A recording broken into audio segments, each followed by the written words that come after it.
Like it? Oh, I loved it. It was so cool, man. It was like a reunion. You go on the field and you got Dave Winfield on one side, you got CC Sabathia on the other, Ken Griffey Jr. I saw Adam Jones there, our guy. I mean, there was Prince Fielder. There was just a plethora of royalty, I call it, baseball royalty. And that was just the beginning. You saw all the players, guys that used to play with. And then we have the Derby. So it was it was unique. It was an awesome experience for me. Again, I had great people working beside me, and Carl Ravage, Eduardo Perez. Those guys make it real simple for me to be as good as I can be. But I thought it was a great Derby. I thought it was awesome to watch. I had one of the best seats in the house calling it. And it was good at the end there, man. Watch out. We didn't know who was going to win, but it turned out to be a really, really cool Derby. And I hope Texas enjoyed it, man, because that was all-star games and those festivities. There's nothing better than that. Did you have any good interactions? Like, did any current players come up and be like, yo, what do I do? Or even on the broadcast, because in fairness, I only caught bits and pieces since we were inside the ballpark. But anything on the broadcast that was super notable? Because I know you guys interact with them quite a bit too. I think the biggest interaction I had was with Bobby Witt. He came by, and then Adolis Garcia, who I played with Adolis in Texas. And they weren't really asking for advice, but they were just like, whew, this is crazy, And I'm like, yo, dude, just relax, go out there, see your pitch, drive it, just the old lingo that people talk about. I'm that guy that I'll give you advice if you ask for it. I'm not going to be like, yo, bro, come here, I want to tell you something. Probably the only guy I'll do that with is Pete Alonso. But I had a good interaction with him and David Joust, his guy that was throwing to him. They were just happy to be there. I know he didn't do well, but at the same time, it was just, seeing these guys, I felt like a fan, looking at everybody, shaking everybody's hands that were all-stars. It felt like a kid again. It was pretty cool. I think some people should have taken Toddfather's advice, Kratz. I think they should have, because he knows how to do it. He's the vet in this. And besides the fact that I picked Teo to win, the best prediction of the entire home run derby was Todd on Friday. Were you on Friday, Todd? Is that when you were on? Yes, Friday. Tell me. Go ahead. I know what you're going to say. And you go, because Scotty goes, oh, you don't think Marcell Ozuna's going to do good? And you were like hesitant, and you go, nah, I just think his swing, he's going to pop a lot of balls up. He popped up 9 balls. He popped them up. That landed from the infield dirt in. Me and Ethan were like, my son, we were freaking out in the stands because I was like, hey, Todd said he's going to pop a bunch of balls up. Boop! He was hitting home runs in an elevator shaft. Like, it was unbelievable. It was so great. I wish I was right next to you, Todd. I would have been like, Todd! I probably would have slapped you in the face, but ESPN doesn't like that. But I was like, you hit it spot on. I thought that was hilarious. Thank you. And though 2 of those foul balls I almost caught, by the way. That's how I know.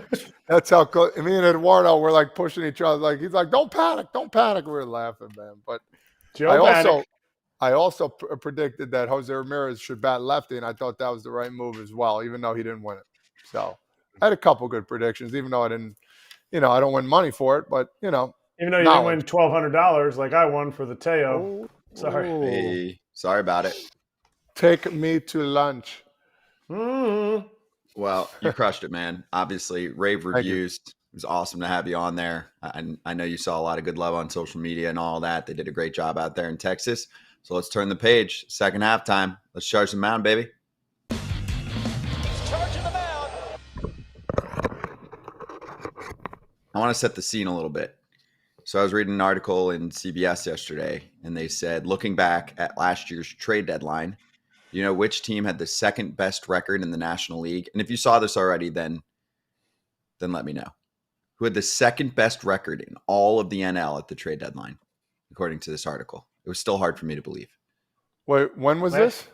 Last year, just to put things into context, how quickly things can change in our baseball world.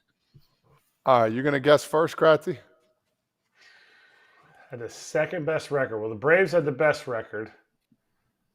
The second best would have been... If you haven't seen it, you're not going to get it. Then I'm going to go with the Brewers. The Marlins. Sorry, Todd. You were going to go? No way. Were you going to say the Marlins? No chance. He doesn't even know No there's way. a team in Miami. Stop it, Todd. I just told you this morning about the Marlins. All right. I'll do two more. I was going to say the Mets. Okay. I'll give you two more. What about first place in the National League Central and the American League Central? The Reds. First half. Since the first half, or since the trade deadline last year? No. Last year, who was in first place at the deadline? I'm going to say the Reds were. Yeah, they were. They said How the about Reds were, and the AL Central was very interesting, although it actually did make some sense. Huh. Tough one. I'm trying to think of the fourth team besides the White Sox, Tigers. Indians, Tigers. Yes. Oh, No? Guardians. Twins. I'm like, the Guardians weren't good last year, but nobody was. Remember in the AL Central, and the Twins had this slow start, and they went gangbusters through the second half of the season. That's right, because that's when we always lined it up. The American League East, all the records were all better than everybody in the Central. That's right. There you go. And then the Rays had the best record in the American League, and the only teams that came from the outside of the playoff picture during the second half into the playoff picture last year were the Twins, Brewers, and Phillies, and none of them were too far out at the All-Star break. Just to put some context into where we're at, if that helps at all. I know it's going to be a different case this year, especially with the National League, but anyway, let's turn the page then. So heading into the second half of the season, we didn't get to recap a ton from the end of the first half, but there was a lot of streakiness going on. You had Cleveland losing 4 of 5 to end the break. The Yankees obviously picked up a series win against the Orioles, almost swept them, but they sputtered over that last month and change. So did the Orioles in that last week. Yeah, the Orioles lost 5 of 6. They were almost swept by the Bronx Bombers. They were swept at home by the Cubbies, and that was a big sweep for the Cubbies to try and give themselves a puncher's chance. You had the Brewers losing 7 of 10. The Mariners were kind of collapsing towards the finish line. That's the big series opening up this weekend, too, for first place in the AL West. Mariners and the Houston Astros starts tonight. Astros down 1 game. Mariners have the 4th worst offense by runs scored in all of baseball, but of course, second best in run prevention. And then a few hot teams. Cubs have won 5 in a row. If you forgot, Reds have won 5 of 7. Tigers have won 8 of 10. I know we covered them yesterday. They're 7 games back. We were like, meh. Sorry, too far out. Arizona won 10 of 15, and the Rangers won 7 of 9. And, of course, the Mets have been smoking hot over the past month and change. Any thoughts on any of that? Like anything you're feeling good or kind of crappy about based on some streakiness heading into the second half of the season? I mean, the Rangers, I like how they're 7 out of 9. I think that's really good considering where they've been and where they've been hiding. Adolis has got to get going again a little bit more. They got Evaldi ready to rock. They're playing the Orioles coming up this week. This will be a big test to see exactly, all right, 7 and 9. Are we good enough? Is this going to be a fluke? And the Orioles too as well. Like they gotta pick it up. Even though they're 1 game up, it doesn't seem like they're getting that separation that everybody thinks they're going to get. So I would go with the Rangers. It's good to see them getting going again, especially being World Series champs last year. I would say the M's. I would say the M's needing to come right into this series and dominate the Astros. I think they're a better team overall, and I think they are a team just because of how dominant their pitching is, and that can take over an entire series. You can go through an entire series and say, gosh darn it, we never have a break. We never face anybody out there that's going to give us a chance. On the opposite hand of that, I think there's no team besides maybe the Brewers starting pitching. There's no one aspect of a team that could improve that aspect of their team other than the Mariners lineup. Excuse me. The Mariners lineup is poor. So poor that you could add a middle tier bat in like a Jesse Winker, who's an above average hitter this year, and it will make an extreme difference. So to me, it's the M's. And this series right out of the gate will tell them if they're for real or if they're not. And I think they're going to take 2 or 3 from the Astros this series. Wow. Okay. I disagree. Yeah, I got 2 or 3 for the Mariners. Nicely, though. I disagree, though. I mean, sorry, I got 2 or 3 for the Astros. I think Braun's going to win Game 1 here tonight. I think Kratz, you're right, though. They're not putting up a lot of runs. And I wonder if they lose 2 or 3, because then it will be even. If it will just be like the final straw where Jerry Dipoto goes and makes a move that will help push them. Like, it almost would be better if they lose 2 or 3. If they win 2 or 3, well, our pitching dominated, so that's just how we're going to do it. Because they're a dangerous team. Them and the Pirates are a dangerous team, more so the Mariners, because they have a bullpen too. They are a dangerous playoff team, but they got to get there. Yeah, no, they have a lot of work to do. Trader Jerry's got to live up to his name. And the one other point I want to make, and then we'll hit break. The Rangers are 7.5 games back of a wild card spot. They actually have a worse record than the Tigers, but they're 5 games out of the division. So that does put them in a little bit of a different position. So if Houston doesn't patch up their starting pitching because they need innings, and you look at the back end of the starting rotation right now, you're like, I don't know where they're getting innings. Don't be surprised if Texas gets a little sneaky. They have a big weekend coming up too. All right. We'll step aside. We're going to highlight a team that is very much in the mix right now for a playoff picture. And they've been one of the best surprise teams in the first half of the season, the Kansas City Royals. Vinnie Pasquantino joining us next.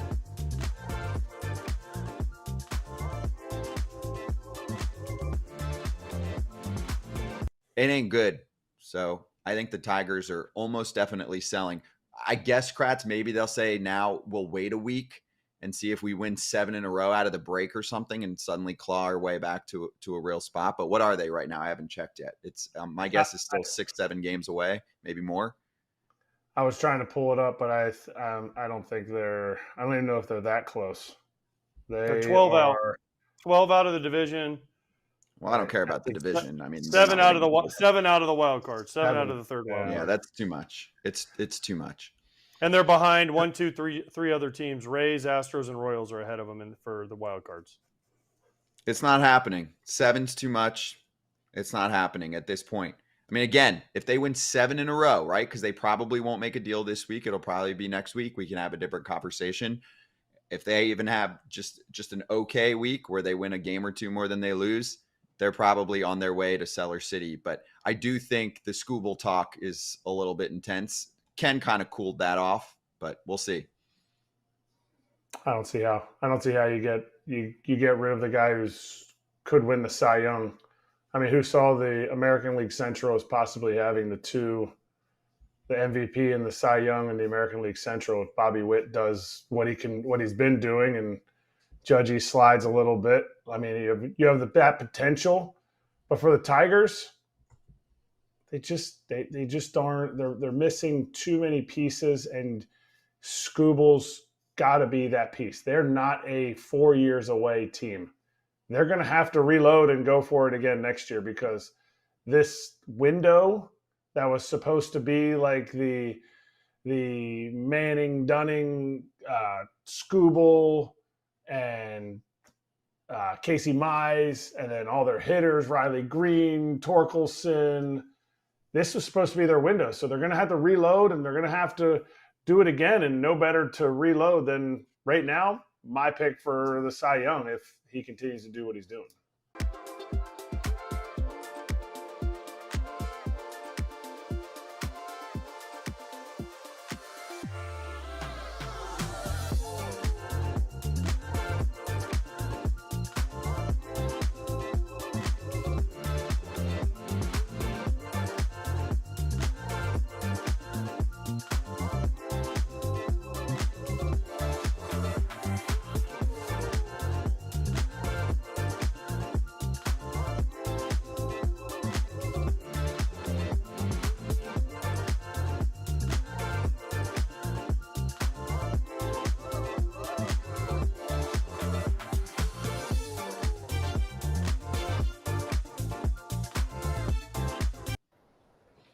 Back on FT with Royals bopper Vinnie Pasquantino. I looked down at our guest list from the first half of the season. I was like, damn, we actually didn't have Vinnie P on during the season. So we need a little Vinnie P on FT. Pasquatch, how you doing, man? I'm good. I'm just hoping this goes better than the last time. I think my camera is clear, so that's good. But you never know. You never know. So it looks great. You are streaming in high definition while a lot of the world is actually struggling today with power outages and all of that. But we're thriving right now. What's going on with the world? I see some stuff on Twitter, like flights aren't working. Like the tech world is down. We'll see how many baseball players make it to their games tonight if they were flying home from All-Star break this morning. So we'll day of flight. Day of flight is risky. Yeah, day of flight is a risky move. I know a lot of guys got in 2 nights ago and got in at like 2 a.m. because flights were delayed. So tonight will be interesting to see who makes it. It's Y2K. It just came much later. Remember Y2K? Yeah, that's right. I was like 3, so my parents. I was gonna say. The world's crazy, kids. man. World's Yeah, crazy. I like the grease back. I like the grease back look, man. I good. feel like you're my neighbor right here. I love that. Thank you. Yeah, I'm channeling my inner New York. I'm trying to grow my hair out a little bit. Let it ride. Something Kratzy can't do. Gold That's everywhere, neither here nor there. Yeah. What? Mine's greased back. Oh, damn. It is greased back. It does have some Mr. Damn, Clean shine to it. You shine that thing up, don't you, Kratz? Just get for after you. it in the morning. Yeah, I appreciate that. For you. You know that. Yeah. You know that. Yeah, we do. All right, so let's start with this, Vinny. Have you spoken to Bobby Witt Jr. since all his fun? And if not, is there a solid Royals text chat that goes through the All-Star break? Yeah, so both, yes. I texted him before the day of the break, just texted him good luck and everything. And then I told him to go win the thing. There's no point of going to do it if you're not trying to win it. So I told him to, put on a show, and he did that. I texted him the next morning, just asking how his body felt. He said he felt pretty good, a little tired, but nothing too bad. And then we did have a Royals text chain going, which was pretty funny because especially some of the older guys, weren't paying any attention to anything. They fully went back to their land, whatever they were doing. So like Hunter Renfroe had no clue what was going on, so we had to fill him in on what had happened. And then the biggest news going on in the group chat was the singer with that national anthem. That was the biggest thing that was talked about over the break. Did you guys give him a hard time for tripping and falling on the ground ball in the All-Star game, or no?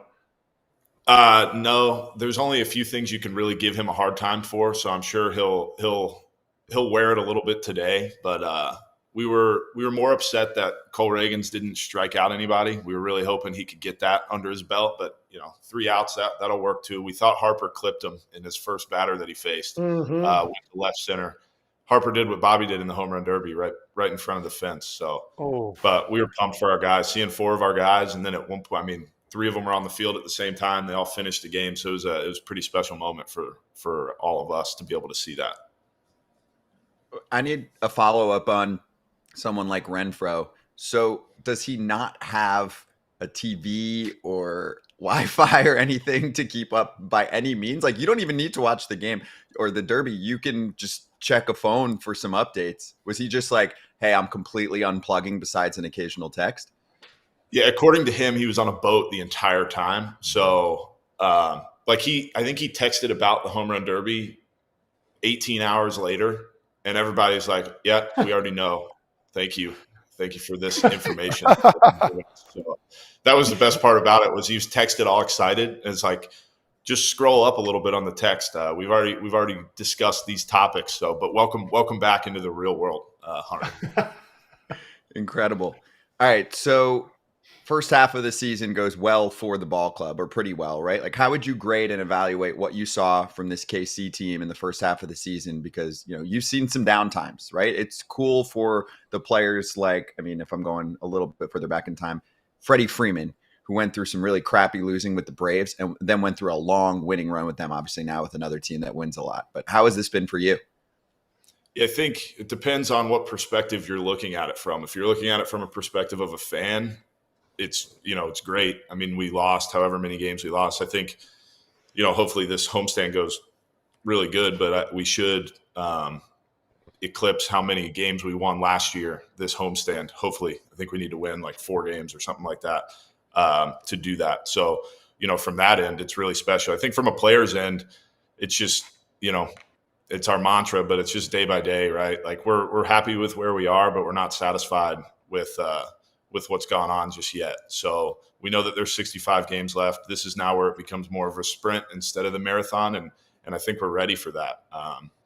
We're ready to just see what happens this second half of the season and really make a push for the playoffs, because within that clubhouse, it's always been a goal of ours to make this year's playoffs, and we're right there in striking distance, and we really want to make it happen. For us, for the organization, for the fans, just for everybody. It's been a while since Kansas City has tasted the postseason in baseball, and we want to make that happen again.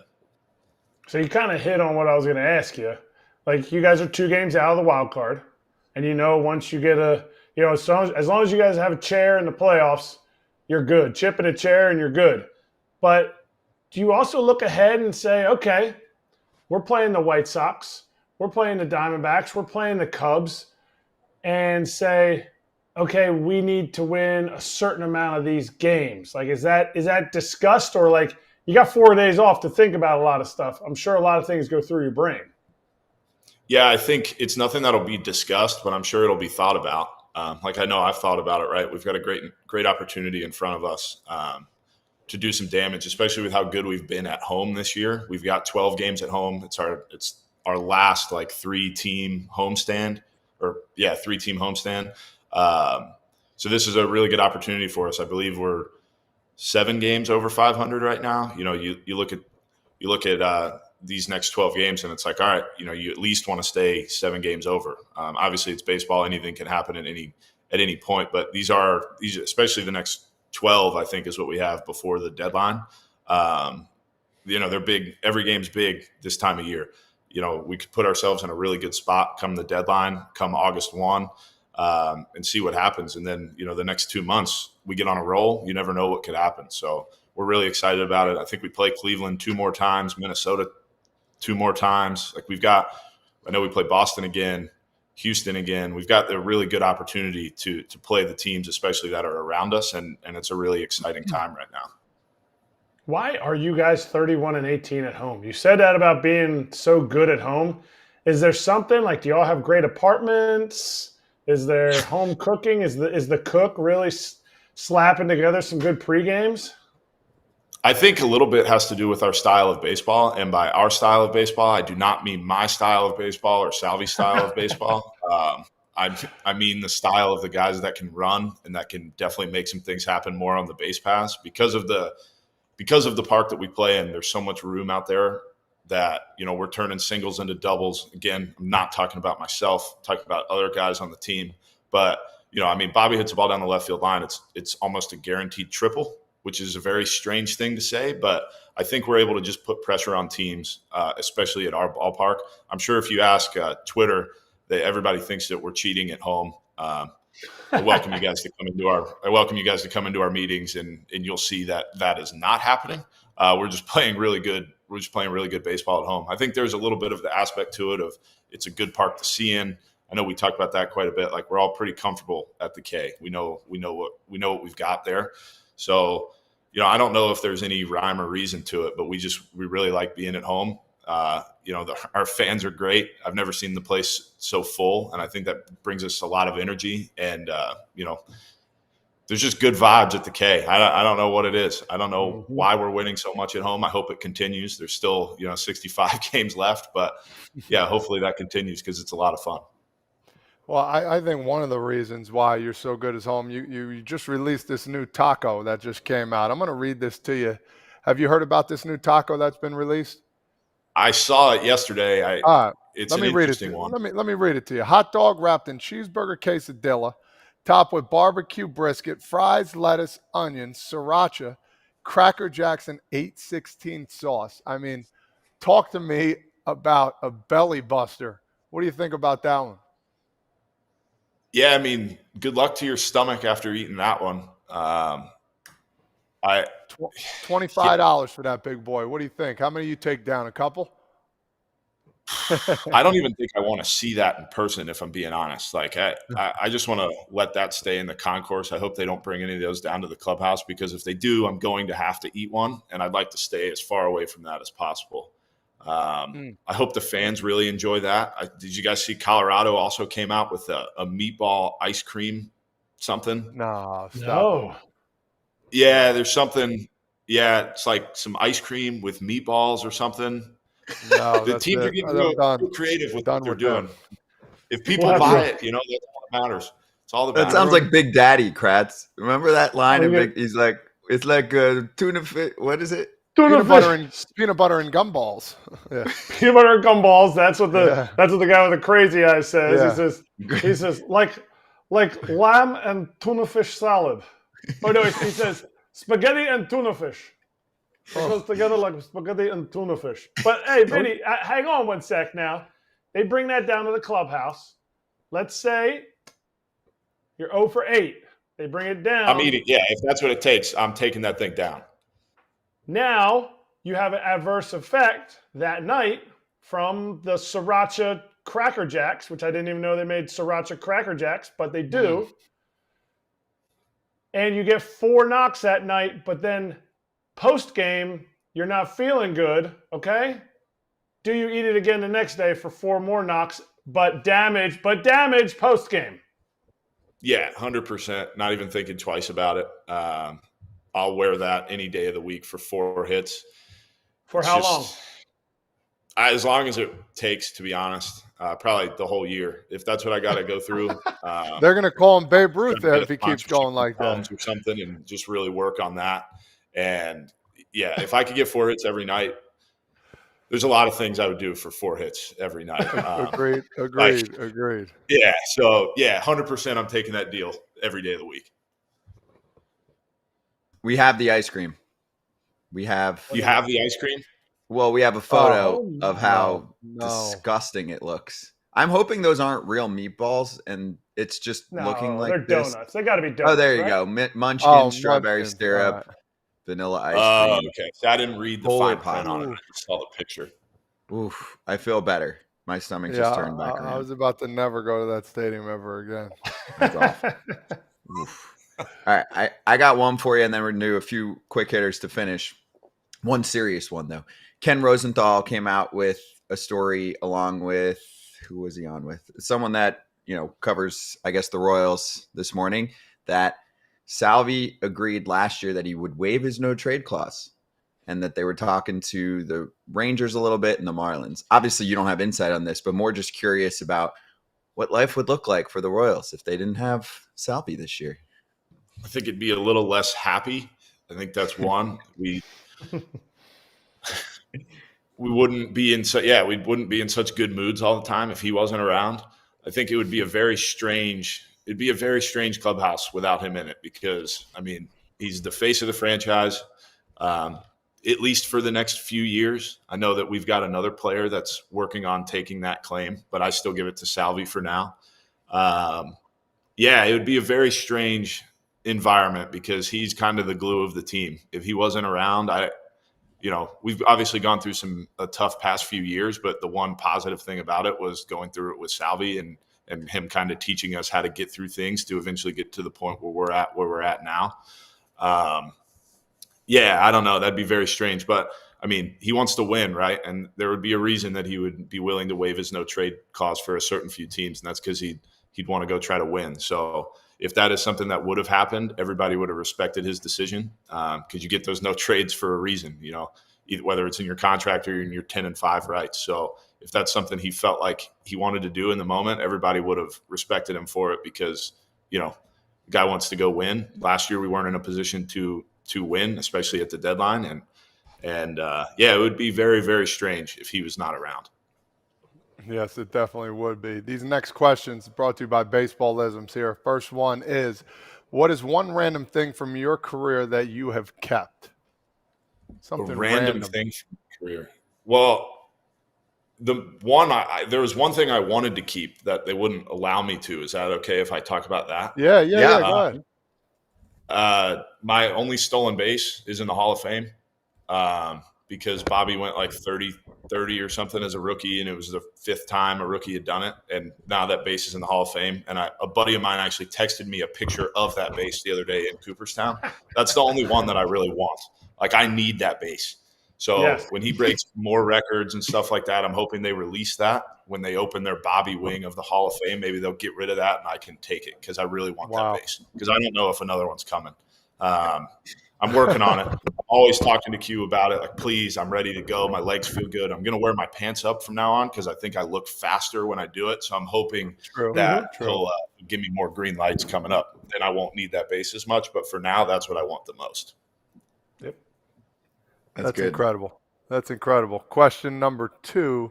Who was the coolest person you met through baseball? Could be a celebrity, athlete, some random person. Like, who's the coolest guy you met so far through baseball that, we'd be like, wow, that's pretty cool. Well, I guess for you wouldn't think it's cool, but a lot of guys think it's cool that I'm friends with Nicky Cass now. Oh, yeah, you go.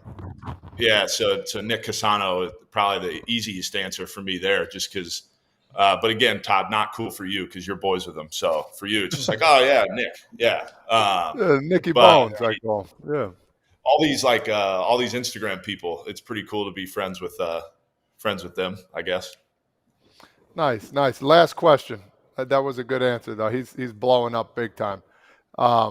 Last question. What city have you been to that you thought would be cool to have a baseball team? Any city in the world you love, you think a baseball team would prosper there?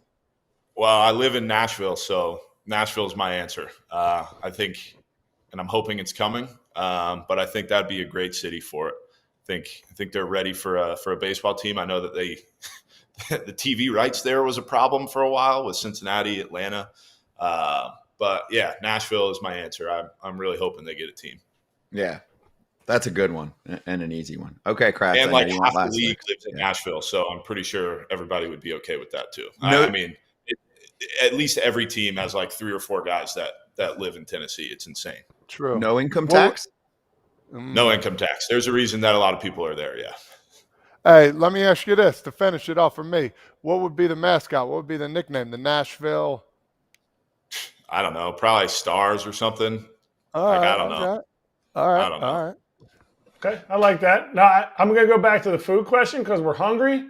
If the stadium came to you and said, hey, we want to name a meal or a food the Pasquatch, what would that be? It has to be your favorite. What would that be? What would you tell them to name the Pasquatch? I don't know if you have insider information or anything, but it's coming. So I don't think I'm allowed to talk about it. I'm taste testing it tomorrow. There's a little Italian flair to it. So we got that going. It's a sandwich, I can tell you that, but it is coming. So thanks for the question. I can't talk about it, though, I don't think. Wow. Okay. I didn't know. I didn't have insider information. That's just super random.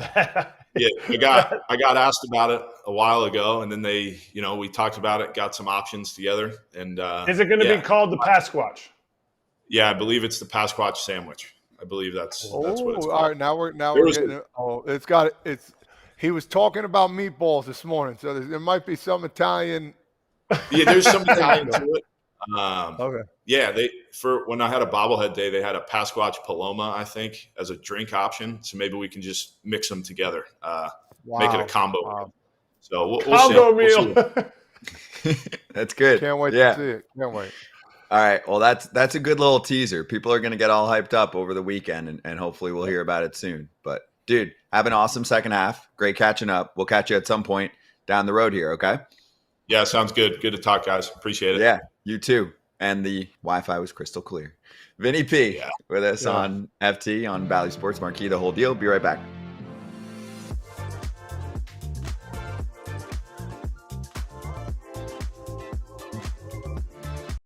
And this is going off Forbes 2023 revenue. And even though MLB or teams will sometimes be like, oh, they don't have the money right. They kind of do most of the time. Like, they'll nail it on valuations. And if they have the valuation right, they probably have the revenue right. Just saying. So top to bottom, I mean, I wish I could literally just read this out so that the podcast crowd can hear this as well. But the Mets are at the top, close to $400 million in revenue, in the mid 300s for payroll. I don't know if that includes the luxury tax number on top, but 87%, all the way down to shocker. The Rays at 33% spending of their revenue, about $300 million with about $100 spent. The Oakland A's 241 with about 84 spent. The one that stands out, of course, the Orioles making $328 million last year and spending 116, but now there's a new ownership group, so we'll see if that changes. I feel like teams like the Nats should get called out too. Now they're starting to work their way back towards relevancy. I was hard on the Mariners, and it was warranted for what they didn't do with their offense this year. $396 million spent, 160 spent on their payroll. That's about 40%. Who wants to have fun with this? Oh, Yankees, Cubs, Red Sox also kind of lower than most people would expect. Look at the Yankees revenue, $679 million, and they spend $316 on player payroll. Again, it's not the only thing that goes into what a team costs. You have to pay for, front office and coaches and scouts and all of this stuff. But that's not like costing you $100 million. So also, Scott, let's not forget, this isn't all their revenue. Okay. This is just reported revenue, right? Like they get parking and they get other stuff that's under a different umbrella. So this isn't just this revenue of, this is probably the stuff that they can quantify, TV deals, attendance, et cetera. This isn't other stuff, concessions. Because a lot of teams, what they do is they say, all right, we're making 300 off ticket sales and TV deals. But then in a separate company, they have like parking, concessions, external, stuff on the walls, whatever you want to call it. And they make way more than what is even on this list. What's amazing to me is almost every team is over 300 million. I think there's one team, the A's, that are under 300 million. And then to see the diversity and how much everyone spends. Now, Steve Cohen says he was going to spend it. And one thing that I find interesting is Jerry Reinsdorf always says, I spend what I make. Well, if you look at where the White Sox are, they're not quite there. They made $288 million last year. They spent $129 million. So it's not exactly spending what you make. No, that's quite off. Someone was asking if it's gross or net. I'm guessing it's gross, but still, it's way off.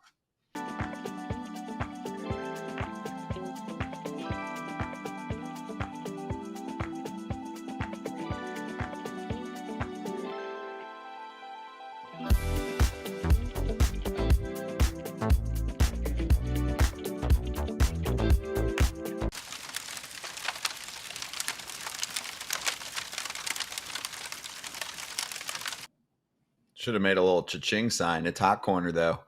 Chase Burns was the number 2 overall pick in this year's MLB draft by former Toddfather squad, the Cincinnati Reds. A little bit of a shocker just because so many people thought that was Charlie Condon's spot. Well, Chase Burns is going big money-wise. MLB draft record, $9.25 million, 9.25. So there's Jim Callis with the tweet about it. Surpasses the $9.2 million that Paul Skeens got from the Pirates last year. That's good living. And the Reds doing that. That's a surprise too. Wow. I mean, got to find his agent, whoever his agent was. Great job on both sides, getting all the for sure, getting the money that these kids deserve. That's awesome, and I think they put a little caveat on there to make it the highest one. I mean, why not? These kids work their butt off too as well. Get all you can, especially at an early age. If you're that top rounder, you're going to get the best opportunities to play. You're going to get the most opportunities, and why not start off with a bang? 9.25 million reasons why that's a cha-ching bang. Yeah, and Kratz, make the kid feel good. Hey, we just paid you to be the top guy. No pressure, but this is what we think about you. Pressure. Let's go. Put it on him. Right. He earned this pressure. He deserves the pressure, whatever you want to say.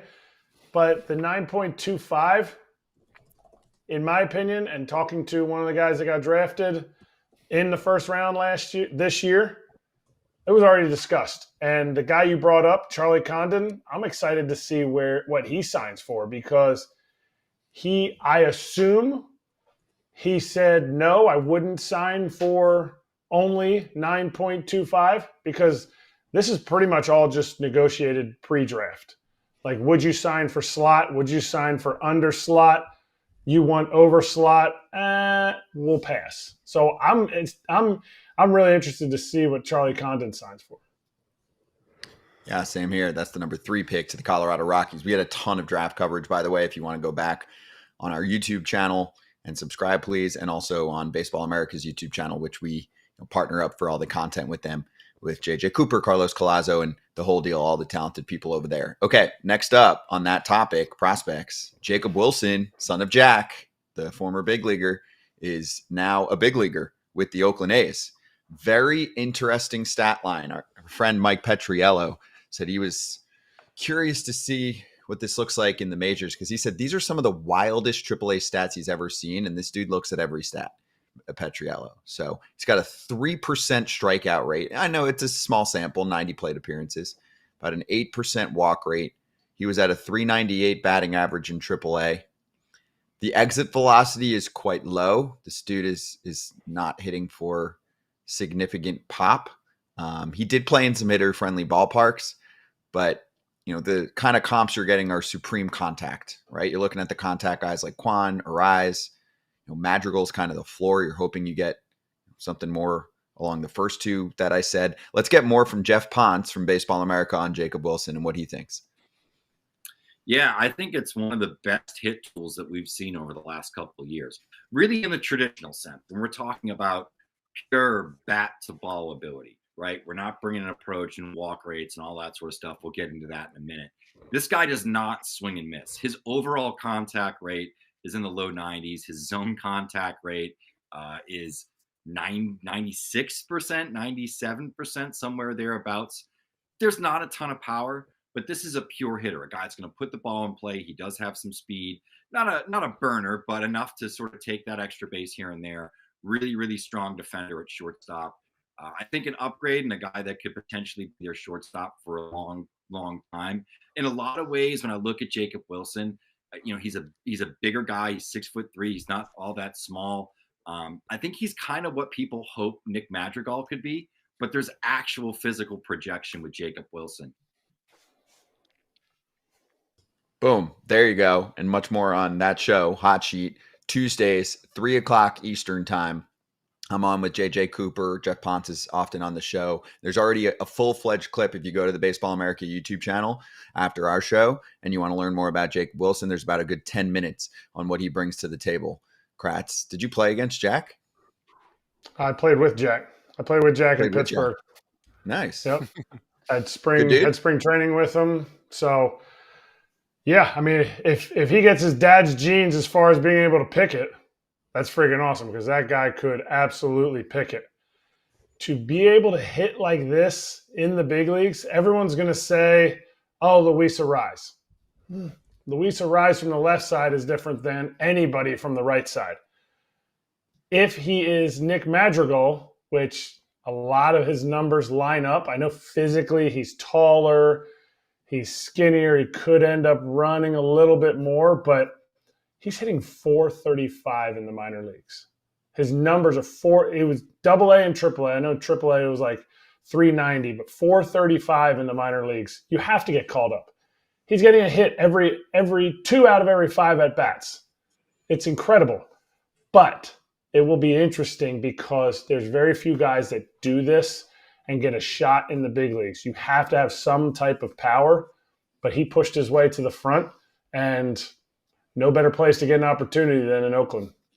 Yeah, I hope he succeeds because I love variety. It's cool to have hitters like this. Not everybody has to hit the same and be a big bopper. Exactly. He's a trendsetter, dude. I'd like the video with his dad and him working in the backyard there. Did you see that video, Scott?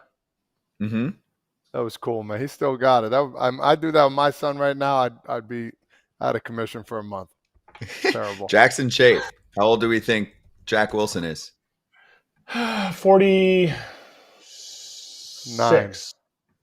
Nailed it. 46. Was it 46? Yeah. Just drop your mic from your shirt and. I mean, it's a teammate. You should kind of know how close a teammate's age is. That was really good. Bob Nightengale, Trade Talk, next on FT. Oh, Bobby. We'll take questions too. Load up questions in the chat, people.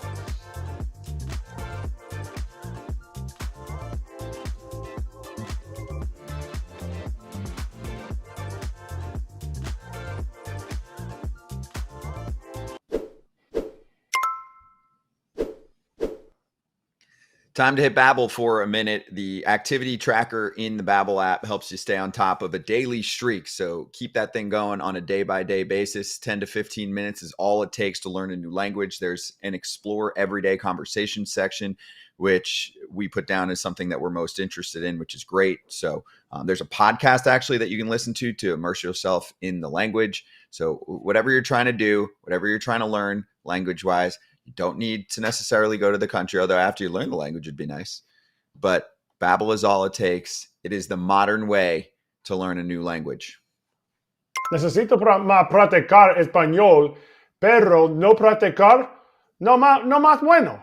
Pero necesito en la app, en la podcast, pero palabras y cosas diferentes días. Todo. Nunca practicar, nunca hablar español. That was incredible. Está bien. He might be the new front man. He might be the new front man for Babbel. I'm going to send this to him and insist that Erik Kratz is included in the next version of the app. So Babbel's convenient courses have helped you learn real-life conversation skills in a different language, and it's easy to learn how to do anything. Order food, talk on foul territory, ask for directions, the whole deal. The special deal for FT listeners is up to 60% off your Babbel subscription at babbel.com/foul. That's 60% off, up to 60% off at Babbel, BABBEL.com/FOUL. Rules and restrictions may apply. Kratz nailed it. Bob Nightengale coming up next.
It is Foul Territory on national TV. Kratz, Braun, Toddfather, and our friend Bob Nightengale from USA Today joining us right now. And also make sure you always check out his Sunday Notes column. It is incredible. Bob, great to see you. I know you're in Cooperstown right now. We'll get to that as well. And it was great to see you in person for a hot second out in Arlington. How are you doing? Yeah, doing good. Great to see you guys. And I think I saw Erik at distance at the Union Party having some shrimp. I had all the shrimp. Yeah. I mean, there was so much sushi there. I was smacking. I didn't have any shrimp. It's a lie. I didn't have any shrimp. I had the tuna. I had the tuna rolls. Scott had the shrimp, but the tuna, rolls, tuna sashimi. It was so good. Shrimp, oysters, sushi, ice cream. Great combination. And then, a few drinks, a few cocktails. Yeah. Anyway, Bob, we got a lot of trade questions to ask you. It is the time of year, so we'll get to all of those. I want to start this way. And if you don't have an answer, that's fine because I'm putting you on the spot here. Are there any trades that you remember not happening that you were pretty close to hearing about? I bring this up because, for example, today, our friend Ken Rosenthal brought up how, Salvador Perez was in some trade talks last year and agreed to waive his no trade. So is there anything, if it's recent, great, but that you can remember where you're like, wow, this could have happened and really changed the baseball world? Yeah, I got to think about that one. I know, there's close. I know Barry Bonds was going to be traded at one point. Sheffield was involved in something too. But Bonds was supposed to go to the Yankees at one point, and I forgot what messed it up. But that was going to be a big blockbuster. Whew. That would have been a big one. Okay, so let's start with the Chicago White Sox. William has a question. Crochet most likely to get traded over Robert Jr., and is Robert Jr. most likely to be dealt in the offseason. Just to get your take on the team that we've talked about since the beginning of the season as a definite seller with a lot of pieces to sell. What's the latest, do you think, on who the White Sox will actually fork up? They'll trade Crochet. I mean, he's not going to have any higher trade value. He's making almost the minimum salary, $800,000, 2 more years of control. Everybody wants this kid. So we'll see. The question is, how much can he give a contender in the second half? The White Sox plan to limit him severely in innings, if they hung on to him. They're not. So it'll be interesting to see how a contender handles him. I mean, Yankees are big on him, Dodgers, you name it. They're on this guy. Luis Robert, I think they'll trade him. They weren't getting much traction, but they're starting to get a lot more traction recently. They need him to have a good, strong 10 days to move him. I mean, he's got all the potential in the world, but he's got to stay in the field to deliver. You talk about 2 guys on the same team. Some teams can't even afford one of those guys with prospects. Like, if you talk about both of them getting traded, are you talking about both of them to the same team? Or are you talking about both of them just getting traded to separate places? I think separate places. The Dodgers have inquired about both those guys. They got a great farm system, not as deep as Baltimore's, but the White Sox, would like to move both of them. So they're willing to put both in the same package, particularly because Robert's value isn't nearly as high. I mean, Robert starts to make $20 million a year next couple of years. White Sox are losing a ton of money, so they would like to deal his contract too. But the Yankees are definitely talking about, both those guys. The Dodgers are saying, not the Yankees, but the Dodgers are. I know Kratzy brought this up a little bit earlier in the show, but Seattle, man, they're struggling hitting. Do you see them picking up a bat or two as the deadline looms? Because they're in first place right now. I feel like if they get a couple guys that can hit a little more, they're going to be somebody not to mess with in playoff time. Yeah, they're going to get a bat for sure. They're talking about Luis Robert. They're talking a lot about Jazz Chisholm. A lot of GMs think Chisholm will end up there. But yeah, you're right, Todd. I mean, with that starting rotation, scares the daylights of everybody. Nobody wants to play Seattle in the playoffs. I remember a couple of years ago, the year that the Astros won the World Series, they really, I should say feared, but they worried about the Mariners a lot, about getting past them. And they won that series. They could have lost every game, then kind of coasted to the World Series. I think same thing here. I think Seattle could ruin anybody's postseason just with that rotation. A team that is talked about, but is clearly on the outside looking in. Are they going to make moves? Is the Blue Jays? Can the Blue Jays? Because to me, I think they could disrupt this whole trade market by saying, all right, we have an extra year of Bassett or Gausman, trading one of those guys along with Kikuchi, along with Romano, along with Danny Jansen. I mean, Kikuchi, I think, is definitely gone. I'm not sure about the other guys. I mean, they have value, but not like Kikuchi's value. And they do want to still try to win next year. So that's why they're not going to, deal, Guerrero or Bichette. I think they're going to have, household changes here in the offseason. But go for this thing, give them one last chance. They spent about, $400 or $500 million in stadium renovations there, brand new spring training complex. Way too much money is invested in this team just to say, you know what, we're going to start rebuilding. I don't think the fan base would tolerate it. All right, so same division and a fan base that is trying to tolerate the way they've been treating it lately, and they're enjoying the run. The Boston Red Sox. Comic asked, what do you think the Red Sox will do? I'll add to this because we talked about this topic yesterday. Craig Breslow wasn't full force with his comment about what they would do at the deadline. It made fans a little bit concerned that they weren't going to give it their best and try to make this team a contender this year.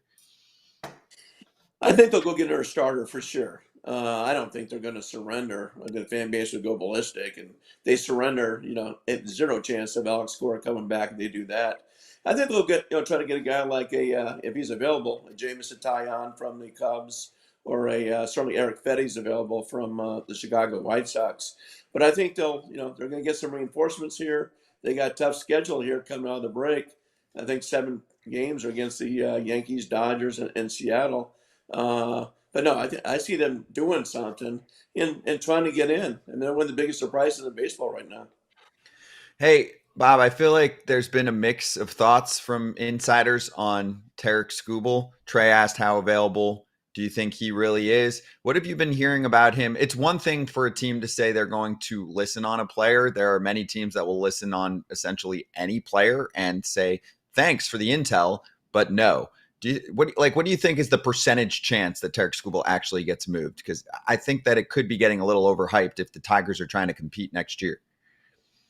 Yeah, I'm with you. I think less than 5% chance. I don't know why you would trade this kid. I mean, I was talking to some of the Hall of Famers about him. I mean, just a big left-handed guy, healthy, great kid from Kingman, Arizona, a place you stop and get gas on your way to Vegas. But yeah, I mean, he's a horse. I mean, right now he's a Cy Young favorite. So I guess you go ahead and listen.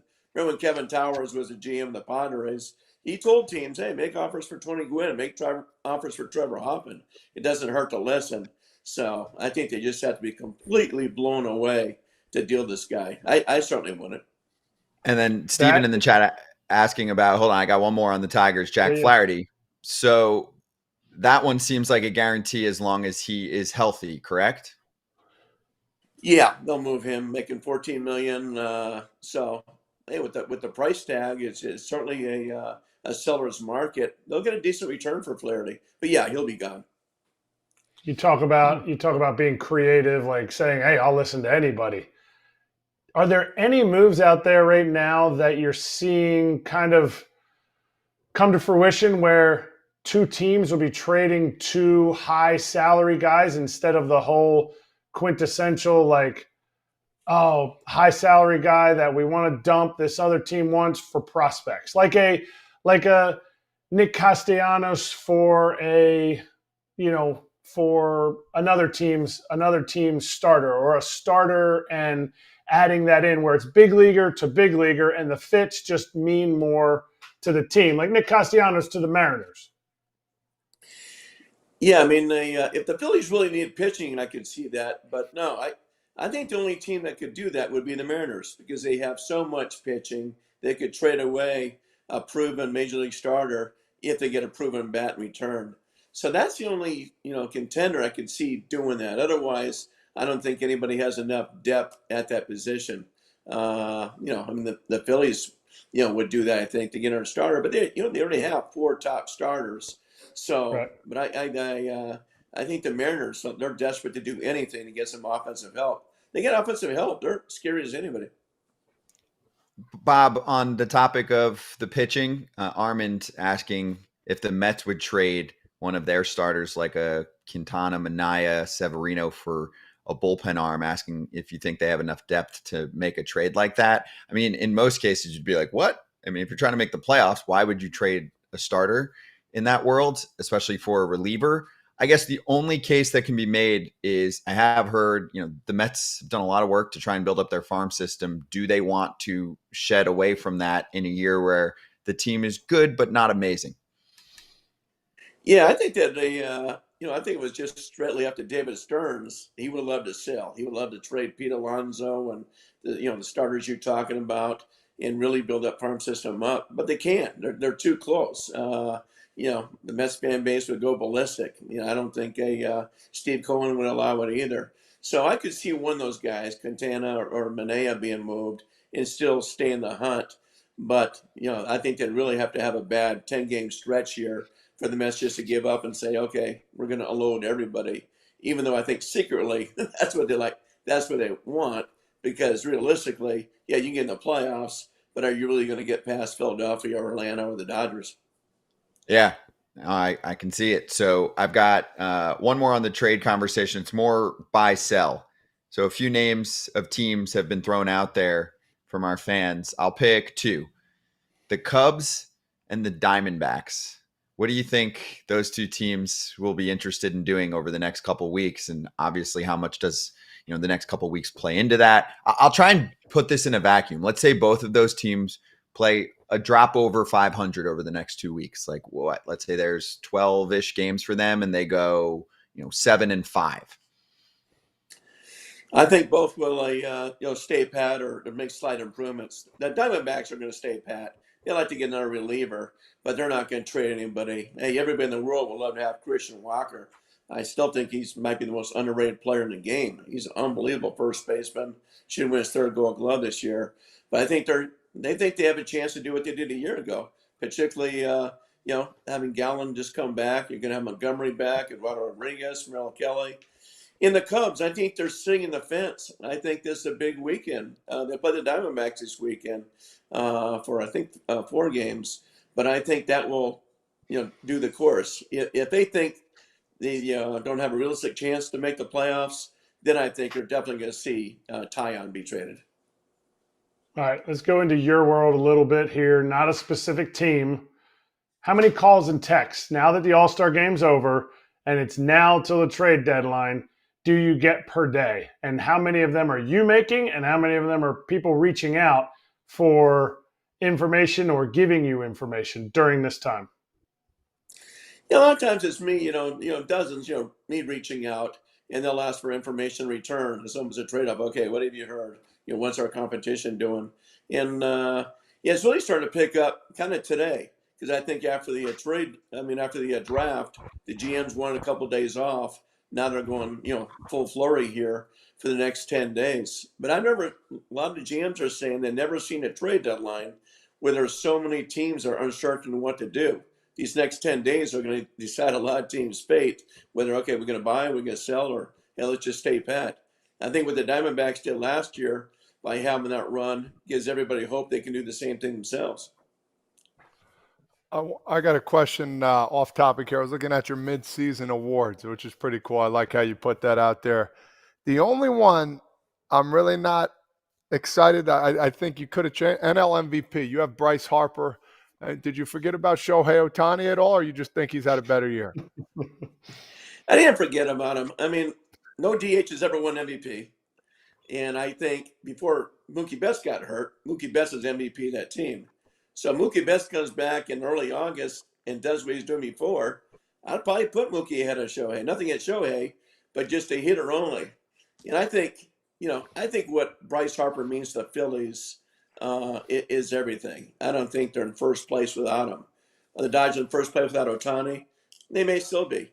So, no, that's what you're saying. I'm not disregarding Ohtani, but I think Mookie Betts is that MVP of that team.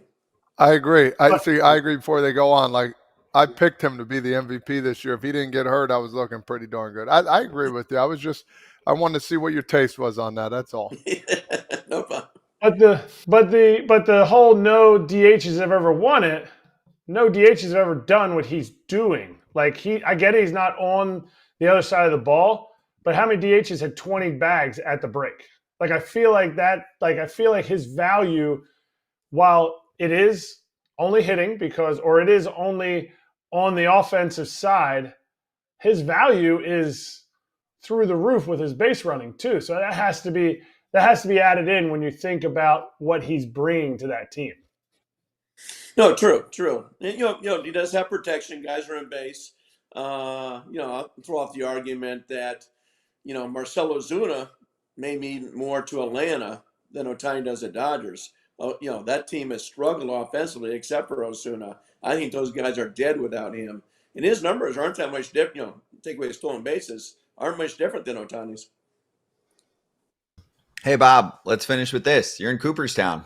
Set the scene for us. Who have you seen? What are you excited about?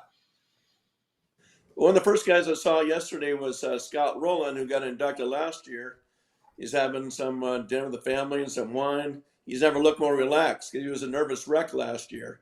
Yeah, you're running to Jim Leland, to Joe Mauer. Saw Beltray just about 20 minutes ago. And those guys just seem so nervous. And Leland says petrified with his speech, trying to make it right. So the only problem here has been a lot of plane cancellations and trouble for guys getting in. Some guys can't make it with all the flight problems. Yeah. But yeah, it's a cool weather up here. Guys are enjoying themselves. It's a lot cooler than normal. That's good because it's still outside these days, right? They don't have any big indoor venue. No, still outside. And I think they had about 20,000 people here last year. They'll probably have close to 30,000. And then, of course, the big one next year is, Ichiro and CC Sabathia. I bet they draw over 120,000 next year. Should they have had this on a different weekend since the All-Star game was later? It's now like an absolute cram show for the Rangers hosting the All-Star game. And then most of that organization, like the people who are doing stuff for the All-Star game, now have to go up to Cooperstown. Should somebody have moved it, or is it just a bad, unlucky scheduling year? I think unlucky. I think the Hall of Fame should have had it next weekend. I know they don't want to get too close to trade deadline. A lot of the executives, hate that. But yeah, I mean, the Rangers, like I said, you saw Beltre. I mean, he was doing, as you guys knew, everything at the All-Star game. Boards of playing now doing everything here. He's going to go into probably a 2-month hibernation when this thing is over. I mean, he's been running around crazy. Well, my thing is, why not just have it in August? Are they worried about the heat again? I mean, it's not like it makes that much of a difference late July versus August. Get past the trade deadline. I mean, I don't know what the whole calendar looks like, but I know for guys like you're a little bit busy this time of year. Yeah, I know they have it in August, and I want to say in about 3 years from now. And I'm not sure how that line up already, but I've never been here for August trade deadline, I don't think. I mean, August induction. But yeah, they are having some in August. So I don't even know, how they line those things up ahead of time so much. But I do know that people are already renting houses for next year. I mean, it was supposed to be Jeter. Jeter had the COVID year, so they never got the money. But I know they are talking to people here in town.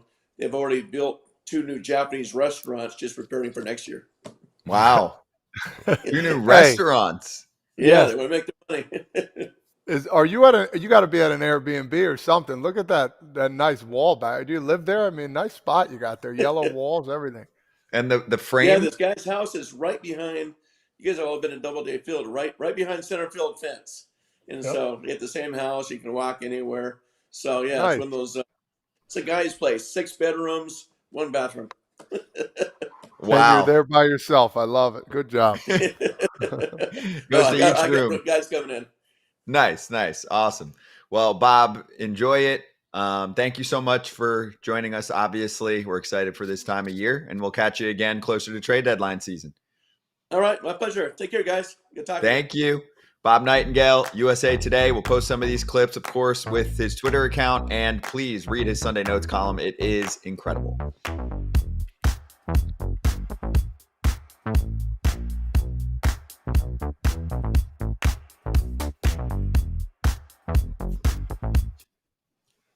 Good combo with Bob. Did you guys learn anything trade deadline wise that you'd like to further discuss, or anybody in the chat I'm looking right now that we didn't get to? Like, here's D-Rod asked, will Seawald get traded if the Diamondbacks fade in this next 2 weeks? Yeah. I mean, if the Diamondbacks lose 8 in a row and they just completely fall out of it, Paul's a free agent after this year. That's a lock. Christian Walker would get traded in that case too. It would open up a lot, right? That's the one thing that could change things is if one team gets like really cold.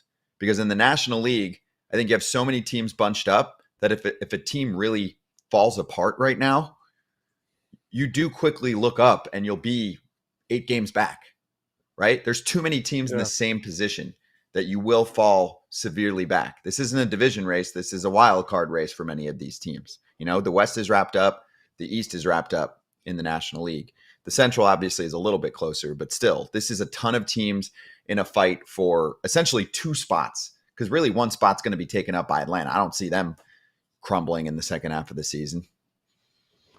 No, I honestly think there's just going to be, from what I learned, there's going to be a lot of moves, and that's great. I mean, it just depends on what team you like. So it's going to be interesting. Some teams are going to get a lot of prospects. Some teams are going to get some good juice coming back, and we're going to see, teams kind of going in direction this way, up and down. So we'll see. I want to see with the first chip that falls. Like, I know there's been like some side deal, but like during that deadline, like, see, all right, what big name is coming and going somewhere else? Yep. I think Christian Walker would be a game changer on any offensive depleted team. To me, if he would become available, Seattle and Pittsburgh. To me, those are the two places. And you're really not going to give up that much for Christian Walker because he's going to be a free agent. It's a 2-month rental. You're not going to give up. You're not going to give up a load, but he would be a huge pickup. And if you're a team that has the Dodgers still on your schedule, especially in LA, then you're basically guaranteed to win that series. Okay. He's a cheat code at Dodger Stadium. And I mean that in the most complimentary way. He's just an automatic extra base hit there. It's incredible what he's done. All right. We're swinging right back to spread some rumors.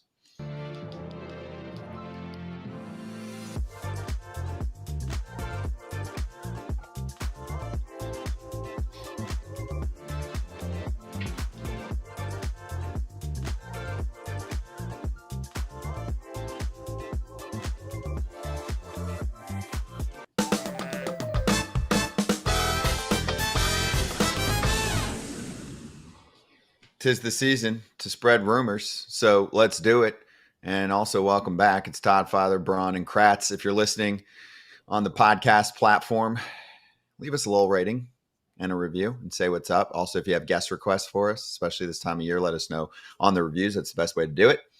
Okay, let's cue one up from Pat Ragazzo, who can be followed at Ragazzo Report. Dodgers are heavily in on White Sox stars Crochet and Robert Jr. Asking price is hefty, but went into why at least one of them makes sense for the Yankees, as well as a White Sox reliever who is available as well. The White Sox are going to get a lot of attention this week because until you see, the extra dagger put into a team like the Blue Jays, I feel like they might not pick up as many phone calls yet. You know what I'm saying? Like the definite sellers this week can really get to work right now, like the Marlins and the White Sox, the A's and Rockies to an extent. They have less to sell. But then you're going to get that next layer the week after. You think your Blue Jays have to wait? For certain names. I don't think they need to wait for the free agents. I think that I thought Kikuchi. If you ask me, I think Kikuchi is going to be the first big pitcher to go. Yeah? I do. They're 9.5 out. They just went through a stretch of playing all teams over 500 during that time, or not all teams. It was like a month where they were playing like 6 teams under 500, and that's why they are where they are. It did not go well during that stretch. They were playing good teams. And 9.5 out of the wild card right now, last place in the division is just kind of it's just the place where they're sitting. But the 9.5 out, to me, I think he's the first trade chip to fall because everybody keeps saying, "Oh, we got to wait for this 2 weeks." These 2 weeks of games matter. What is it? 10 games until the trade deadline. 10 games, even one game. That's 2 starts right now. If you make the move right now, if you're a contending team, 2 starts of Kikuchi. Especially for a team that's trading for someone like that, Todd, and the playoffs are now for you. There's a big difference between the Dodgers getting Kikuchi and an NL team. Or even an AL team like, an AL team that's in a wild card race. So what did we learn from last year about starting pitching? You need a lot of starting pitching, especially injuries, especially during the playoffs. When a game doesn't go right and you got to, bring a reliever in the second or third inning. So the more starting pitching, the better. And I think if I'm a contending team, a guy like Kikuchi, who has shown to be a really good pitcher, yeah, he's gone through his spurts, but this guy is a good, 4 or 5 anywhere out on any other squad. So, I mean, listen, I think Kratz hits it perfectly. This is a monster pickup for somebody. It was like, he's just an average, but this is another starting pitcher who can go the distance for you and throw. So, yeah, I do think this is a solid talk. Brewers.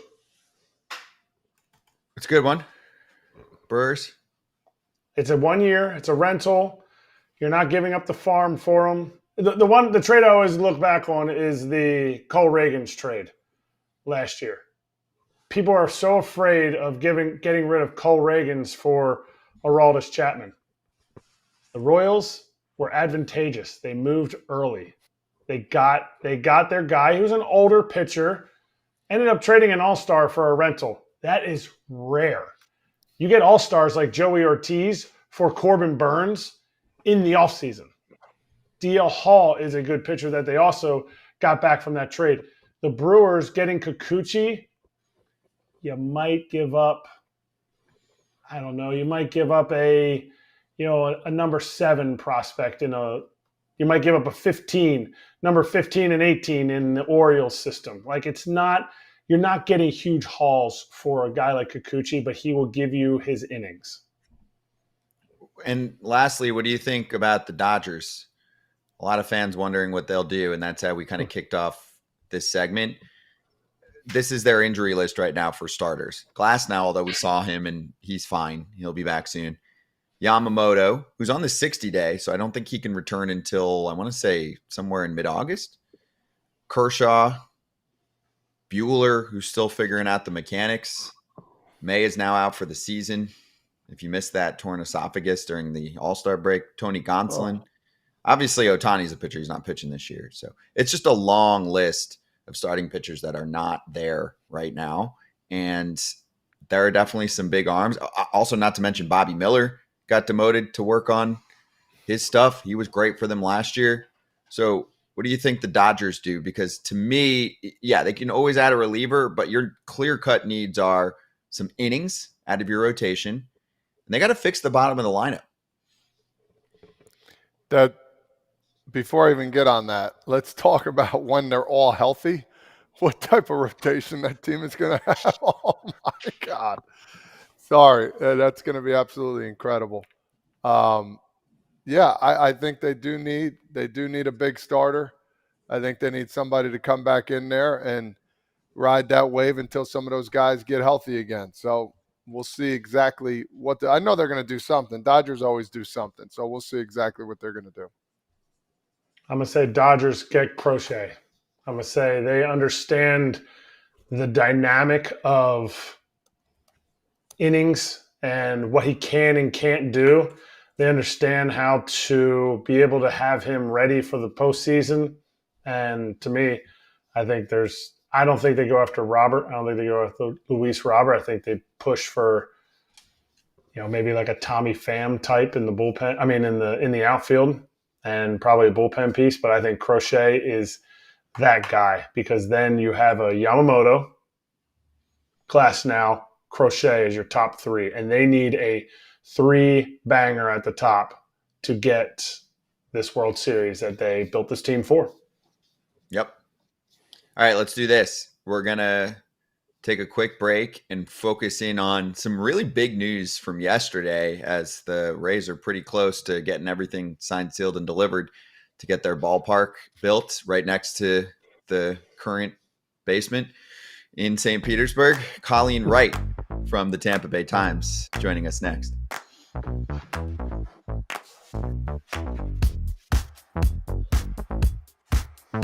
I'll go a little further down, which is if you're the Blue Jays and you get Trey Savage at 20, that's a guy who, there are a lot of scenarios where you wouldn't be surprised, and I'll see him go at the very back of the top 10, maybe 11, 12. Getting him where they did just jumps out as a guy who has been a very polished, very successful college starter who's answered the bell over and over.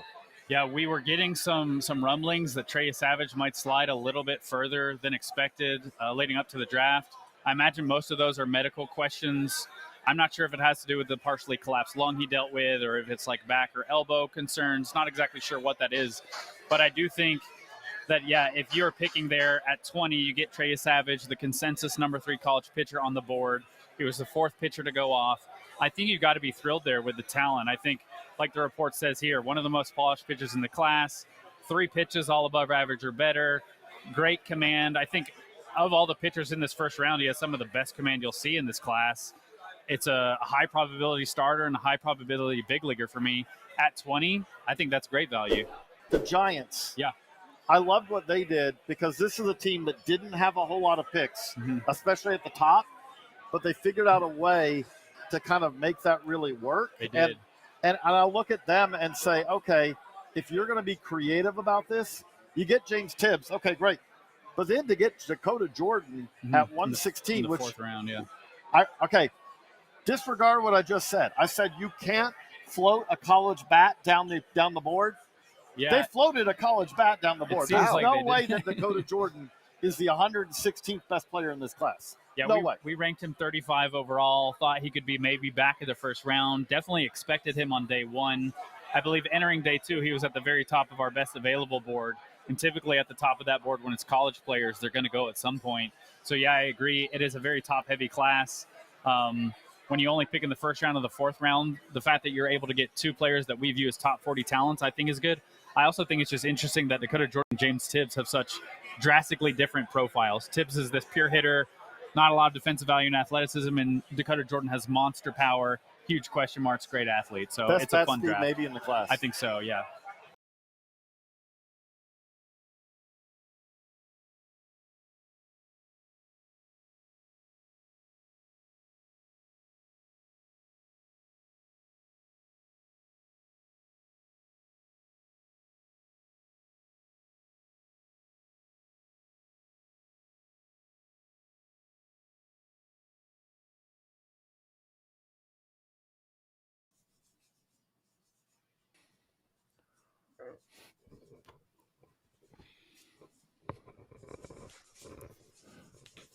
We're back on Foul Territory, and let's talk about this new $1.3 billion ballpark that the Rays are getting close to finalizing in terms of paperwork and all the votes they need. Much more information here from Colleen Wright, who joins FT for the first time. She's a St. Petersburg reporter for the Tampa Bay Times. Colleen, really appreciate the time and to dig into like the newsy part of this story and what's going on there. So thank you for joining us. And can we start with your overview of where we're at with this project, which includes a pretty lucrative real estate deal for the Rays as well?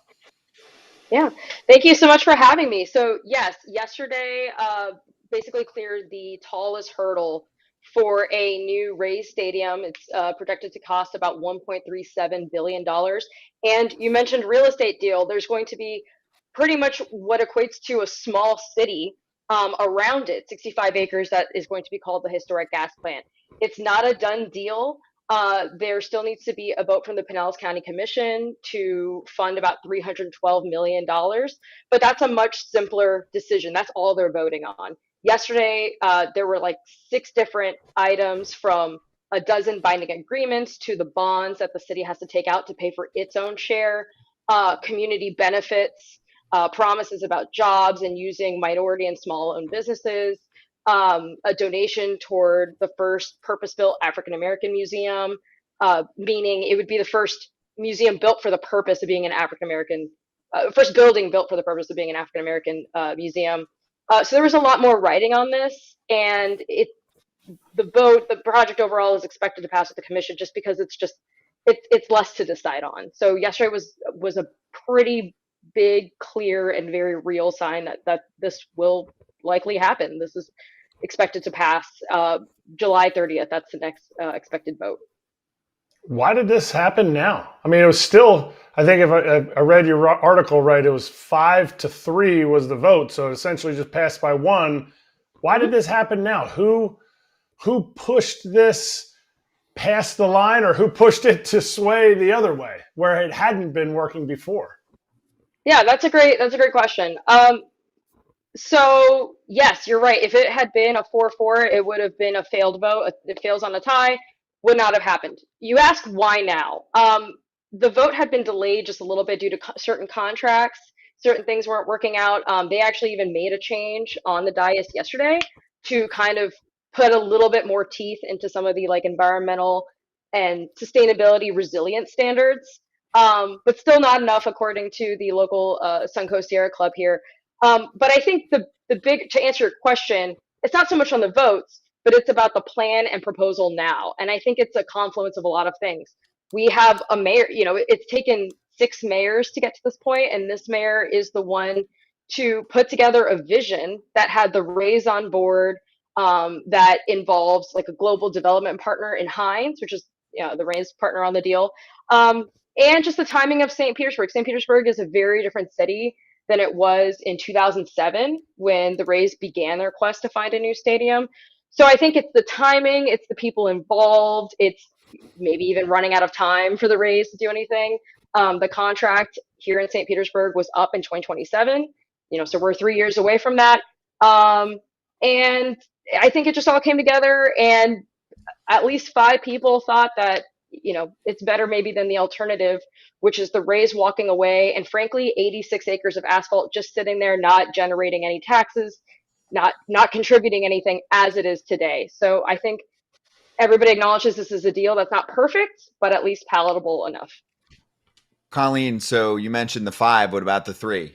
What did they say, and what do others against this situation say? I'm wondering if this leans more towards the structure of the deal versus the location. Like, if you look at comments yesterday, many people are going, this isn't the problem. The location is the problem. And even one of the comments right now live in our show was asking if there's going to be better transportation built to get people to and from games that are coming from the city of Tampa, where the Tampa Bay Lightning thrive. I'm pretty close. I'm in Orlando. I know the scene a little bit there. We talk to a lot of people. I see you kind of smirking about what the transportation situation is like. So give us the details. Yeah. So I'll just start with the transportation piece real quick. That goes beyond the city of St. Petersburg. There is no transportation plan. I'm just gonna be honest. It's gonna be kind of like status quo. The new stadium that's being built is built yards away, feet away. It's only going to be on the same property, just a little bit to the east. It's basically where that surface parking is, right next to the stadium, just east of it. That's where the new stadium will go up. So transportation still going to have the same kind of woes. There's going to be 2 vertical parking garages to serve the stadium, not to mention other parking that is more going to be built to serve the residences that'll be there. Like over 4,400 residences are planned for that site. Office space, medical office space. So that parking will be used for other uses on the site as well. Who are the other 3, and why did they vote no? You've got one council member, Richie Floyd, a Democratic socialist, who from the jump has been very much against the public subsidizing privately owned stadiums.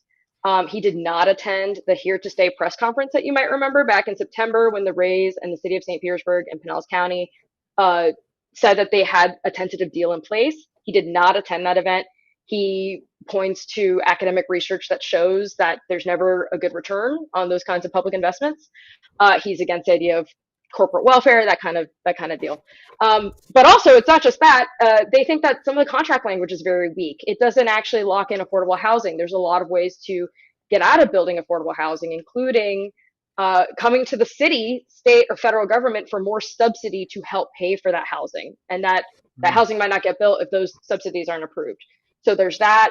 Some of the contract language is very aspirational and doesn't really lock in a lot of things. We talked about environmental subsidies. It got a little strengthened yesterday, but not far enough.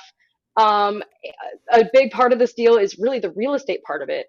It involves the sale of 65 public acres of prime downtown land being sold well below appraised value. The land last January was appraised for $279 million. It's been a while since January 2023. The sale locks in a price of $105 million, but the Rays and Hines don't have to pay a cent, but they've got to pay, at least by 12 years from now, only $50 million of that. So only half of that 12 years from now. So the critics of the deal, they argue that this is a deal that's lopsided. It's in favor of the Rays. The Rays and Hines, to be fair, have also committed $50 million in community benefits. So I mentioned, supporting minority and small-owned businesses, making sure that they're involved in the construction for the new development. They're going to do some job training, internship training, educational programs in South St. Petersburg. They're going to fund the African American Museum. But some of even those terms aren't super outlined. They don't account for inflation, and they are subject to change. And it's a little ambiguous. And I think those are the biggest reasons why people are against it. It's corporate welfare, the contract's maybe not strong enough, and they feel that the deal is a little tilted toward the Rays and Hines. Holy cow. I'm going to let you breathe for about 20 seconds here before I ask my question. That is a lot, my lady. Holy cow. So Sorry, I know it's a lot, but I've been living this for like a year and a half. You're on. Hey, listen, I'll be honest with you. You're on that stuff, though. I got to give you credit. You went in and you said, boom, I'm not going to forget a thing. I want to talk about what the Rays will contribute here. I was reading it last night a little bit, and it just came to me. It said the Rays are going to contribute $700 million to the stadium.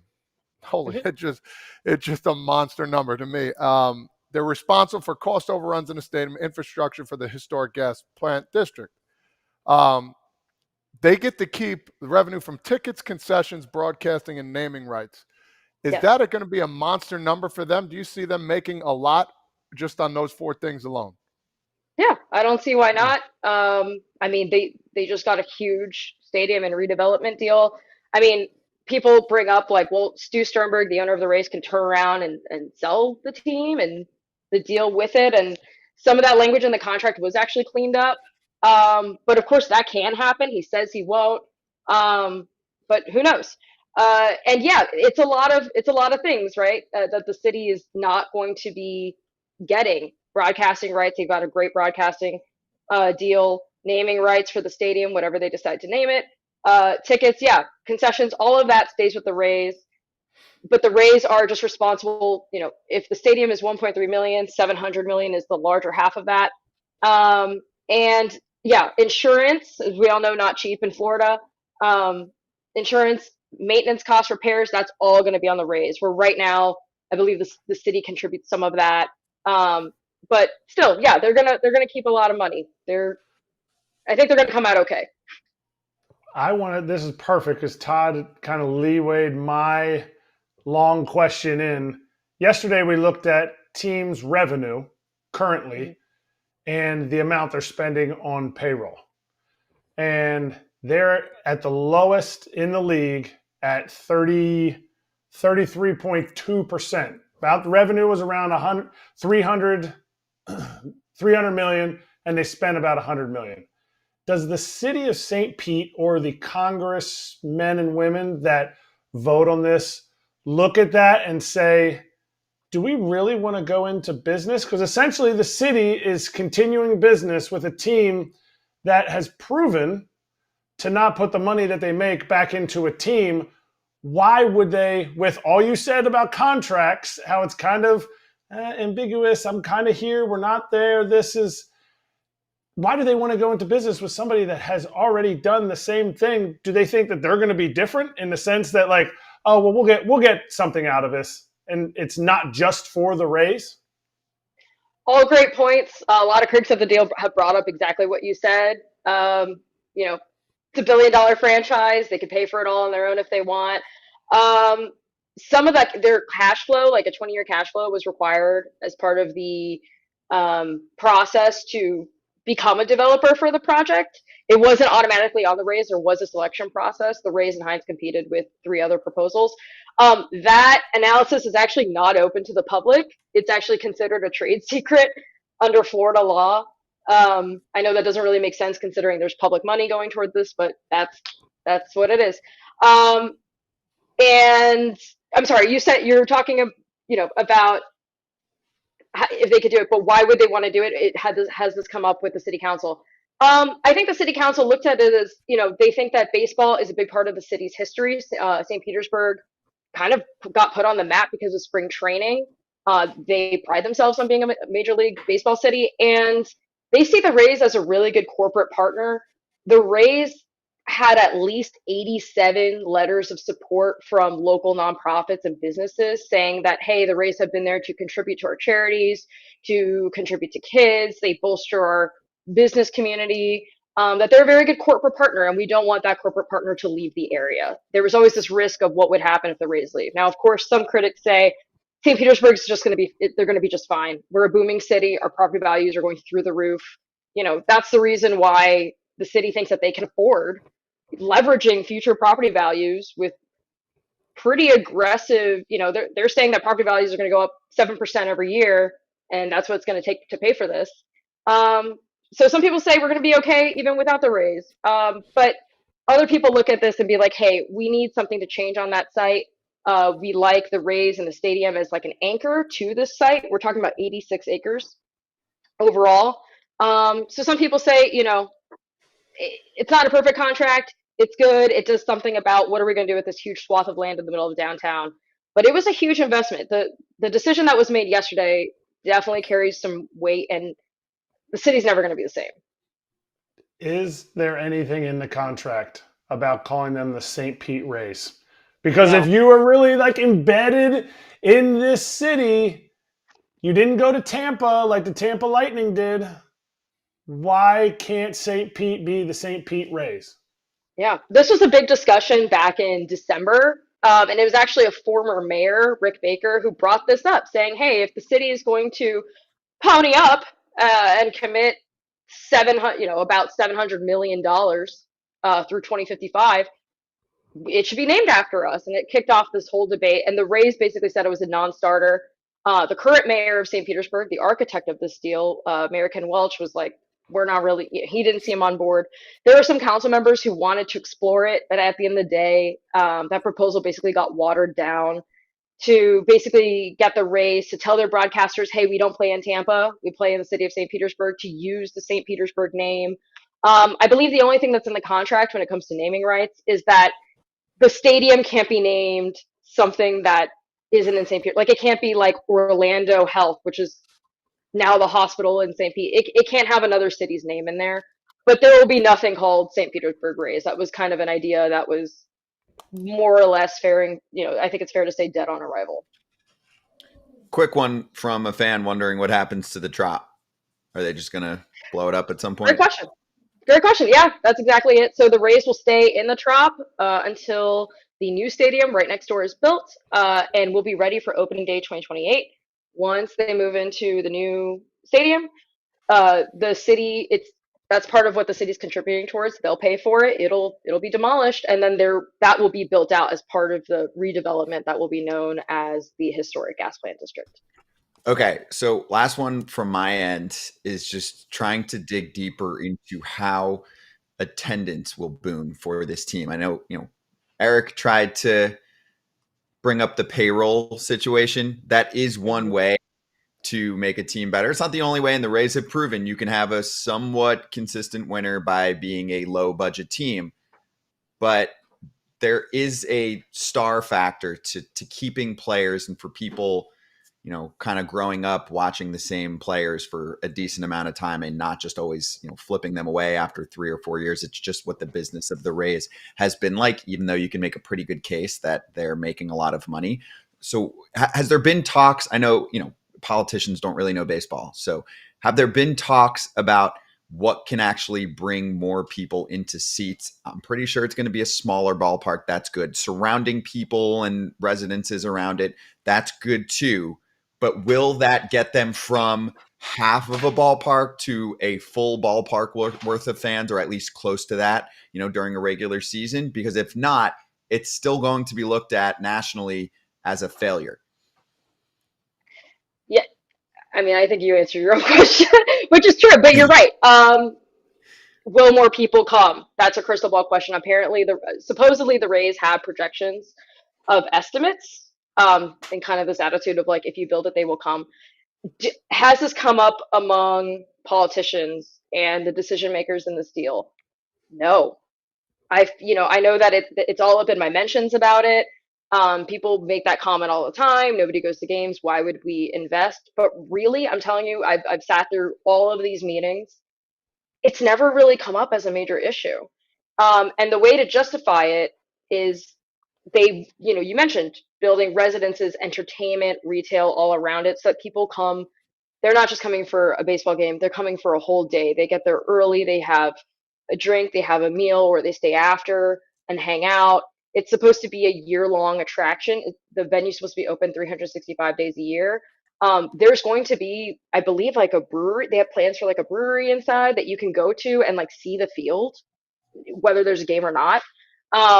You'll be able to. Their plans are to use the new ballpark as a 365-day venue. And there is an effect. I've talked to economists who look at sports stadiums, especially those that are publicly funded or subsidized or invested, whichever verb you want to use. And they say, like, the novelty effect will wear off after 5, 7, 10 years. How much of that is factored in to the Rays and Hines financial decision? Again, we don't know because we haven't seen the 20-year cash flow. But it's definitely something that's out there that they're aware of. And, if it's not going to be a baseball draw, it's going to be what amounts to a little a little village. They're building like 4,400 to 5,000 residences there. It'll be bigger than a lot of municipalities here in Pinellas County. It's more.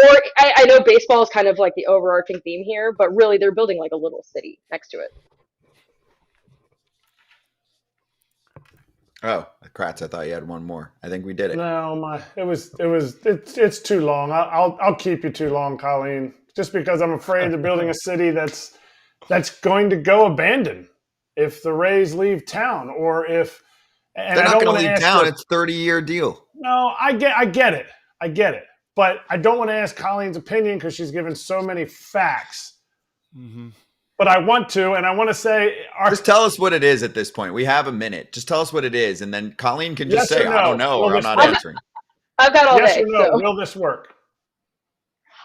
I'm not an economist. I can't, yeah. I will say, even the critics, the three council members who voted no, one of them, I spoke to him after Richie Floyd, and he was like, I hope it works, because that's all you can hope for now, is that things work out okay. But you mentioned 30 years, will people be there? This thing will still be getting built in 30 years. Like, the Rays term is 30 years, but the construction length is 30 years. So right when the Rays the last 5 years of the agreement that was approved yesterday, lets the Rays and the city look at other sites. So 25 years from now, the Rays could be eyeing somewhere else. And some of these residences on the gas plant site are still going to be built out. They're not even going to be finished yet. So that's what I mean by St. Petersburg will never be the same. And worst case, it could sink. Not only that, in 30 years, I mean, we could have a recession, multiple recessions, a hurricane, multiple hurricanes. There are a lot of things that can happen. And one of the reasons why the contract is so important is that the people who are carrying it out, they might have the best of it, even the Rays and Stu Sternberg, they might have the best of intentions, but they're not going to be here in maybe 10, 15, 20, 30 years. Yep. To see it through. It'll be a whole generation of leaders who will have to carry it out. And we all know if it's not in writing, it might not happen. And that was a huge sticking point. So was there again, I talked about the gravity of the situation, and that is very real. And I think it's one of those things that unless you live here, I don't know if you really get that. You might be swept up in renderings of a new stadium and how shiny and cool, but like, we're going to be living next to, I live 9 blocks away from the Trop.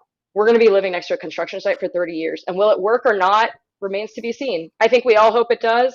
I think we all hope that it does employ small and minority-owned businesses, that it employs disadvantaged workers, which could be anybody from a former felon to single parents to people without a high school diploma or GEDs, former foster care kids. We hope that those jobs happen and those opportunities are made, because that's not what happened before 40 years ago, because the site where the Trop is used to be a Black neighborhood that they raised it to build better houses and bring light industry and jobs. And that never happened because that plan was scrapped and that site instead was used to lure a Major League Baseball team. So I think the biggest point here is that those promises this time don't go unfulfilled. It's good history. That's good for people to know. Yeah, and I agree. For any kind of negativity here, I hope that it goes well. That's the point here. We're asking hard-hitting questions, as anyone should, but I hope that it looks, obviously very different areas, but, the Battery in Atlanta is the dream for many of these owners now. Even at Nats Park, that whole area has a lot more business, a ton of apartments, everything else. So, Colleen, this was awesome. Super informative. People wanted it. What's up, Toddfather? You good? I was just thinking in 30 years, Erik will be 90 years old. It's crazy. So we'll Stu Sternberg. He'll be 95, actually. He's 65. You can follow Colleen for much more on this at Colleen_Wright. Thanks again. Thank you.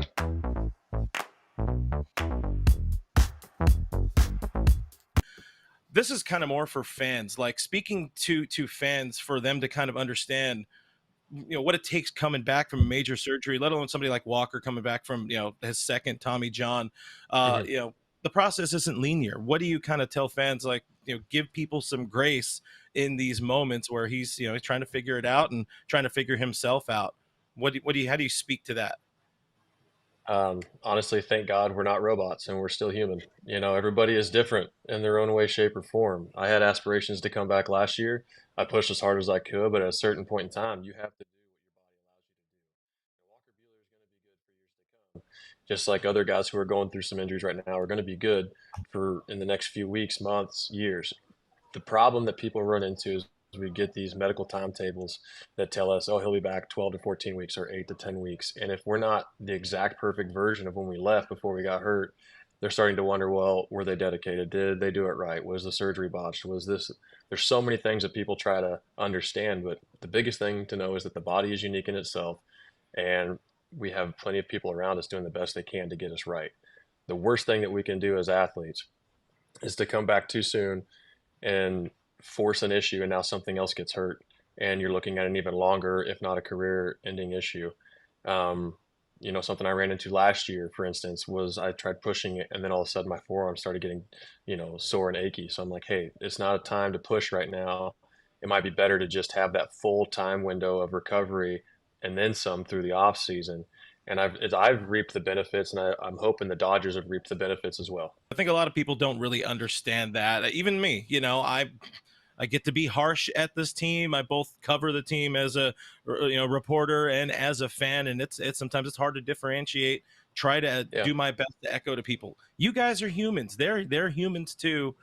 Stay out of the DMs. Give them some grace. Sometimes it's obvious they're trying. You guys are always trying your best. Anyways, I just wanted to throw that out there.